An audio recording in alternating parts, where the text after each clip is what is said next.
Hello everyone, thanks for joining us for the first edition of Focal Point, where we will focus on all things fine art in OPS. I'm Anthony. And I'm Nidawell, from student singers and stage performers, digital designers and dancers, To pottery makers and poetry performers. If it's a fine art in OPS, we'll do our best to bring it to you here on Focal Point.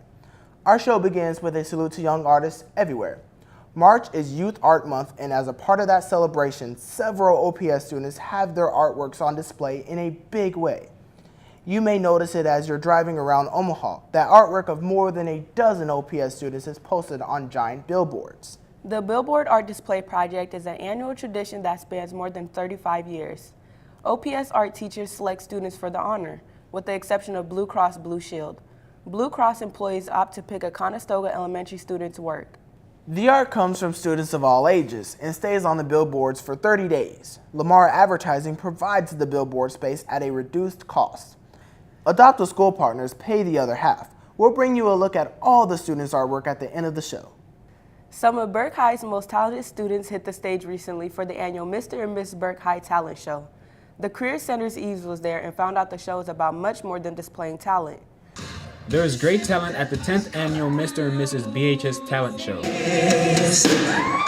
But most students would agree that they do not only do it for themselves, but for and with the kids at the Respite Care Center. I think this is just like a great opportunity because it's not about us, it's about the kids. I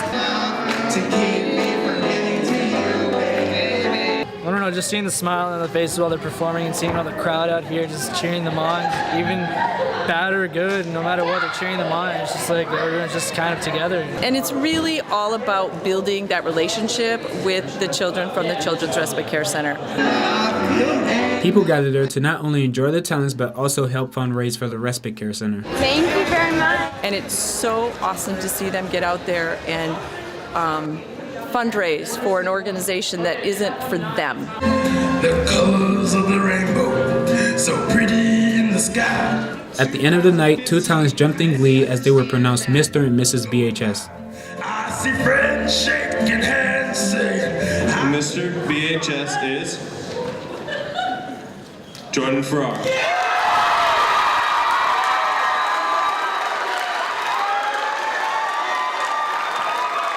The new 2015 Miss BHS is Leona Dunn.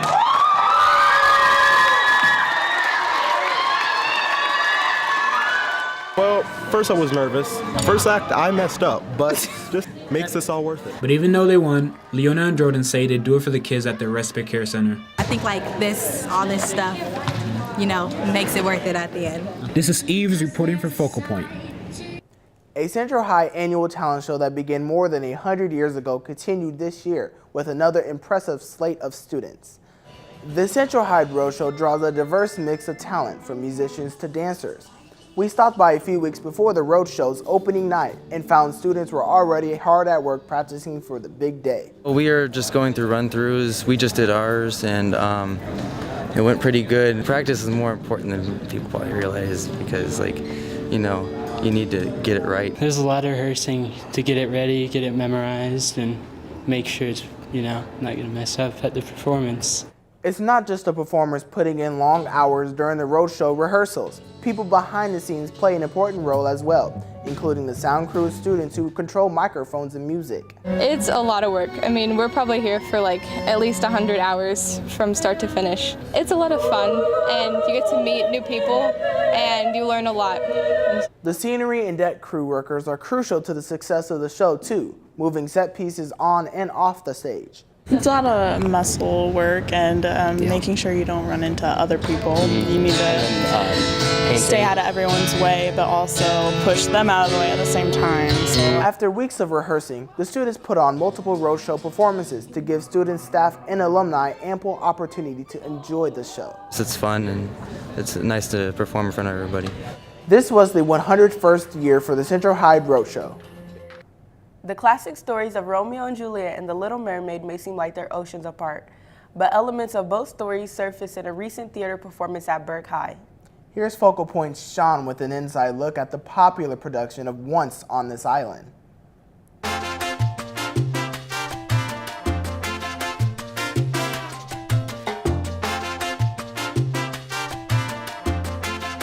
Hey everyone, Sean here. Today I'm at the Break High Theater. We'll be talking about the performance of Once Upon This Island. Today I'm joined by Mrs. Mokrisky, the director of the show, Jack Lammers, the tech director, and lead role Haley Bungie.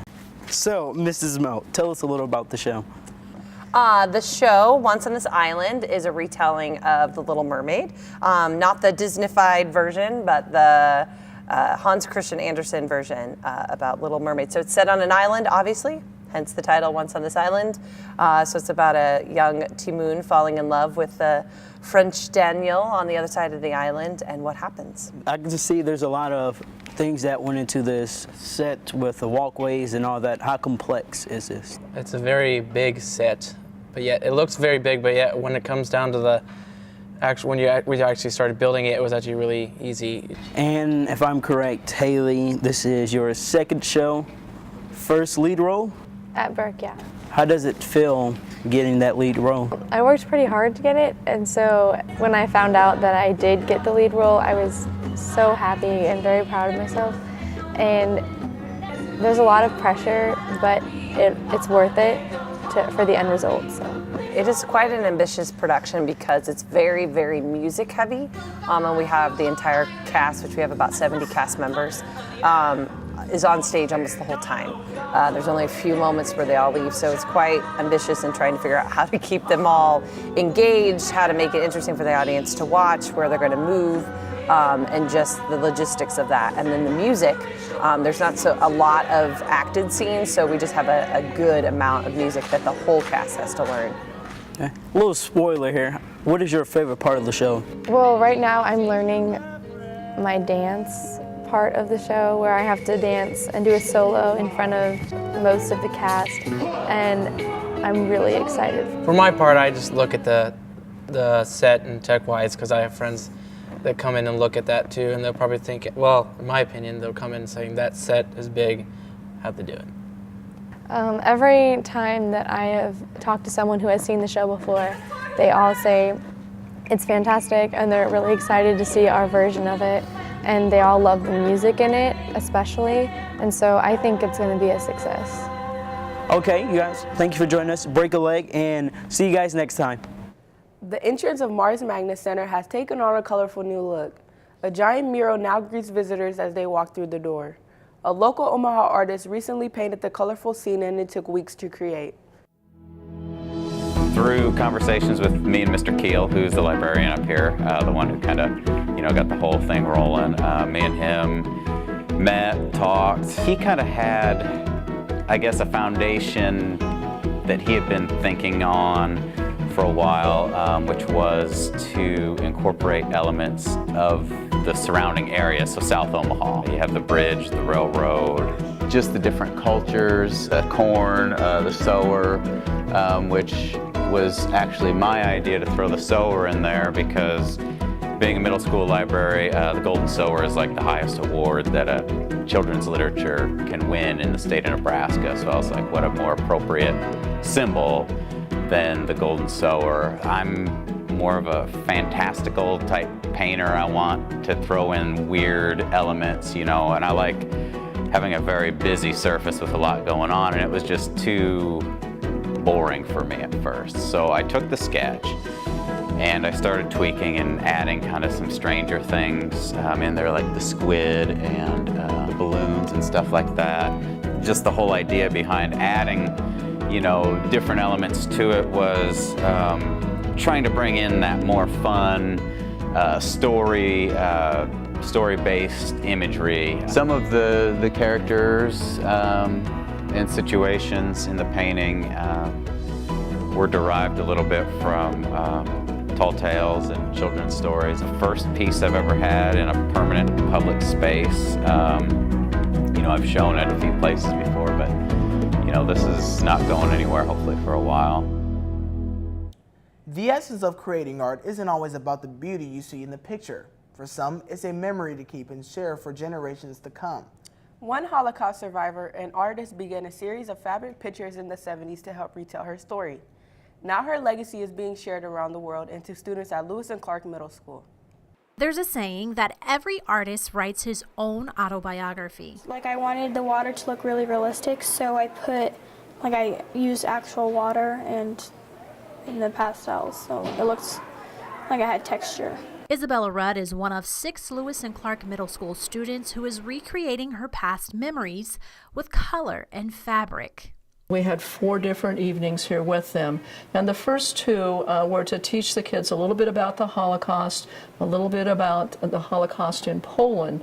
This is all surrounding an exhibit down at Coneco called Fabric of Survival. 36 hand-embroidered fabric collage panels that were created by Esther Nisenthal Krinitz, who was a Holocaust survivor. She created them for her daughters, and now since her passing they have become an exhibit that's traveled worldwide. After viewing the Holocaust exhibit, the students create their own Fabric of Survival. It was my favorite family memory, and it was when we went to the beach in California, and it's not completed yet, but I'm going to add like pink starfish with fabric. With wax pastels, needles, and thread, other students like Jacob Ananiah tell a story of being bullied.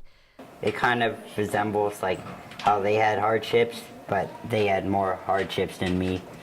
This is when I was in 6th grade, like people were mean to me. We all have experiences where we're challenged, where we have to step up with some courage, and so we ask them to do something similar to that and let them experience some artistic media maybe that they had not experienced before.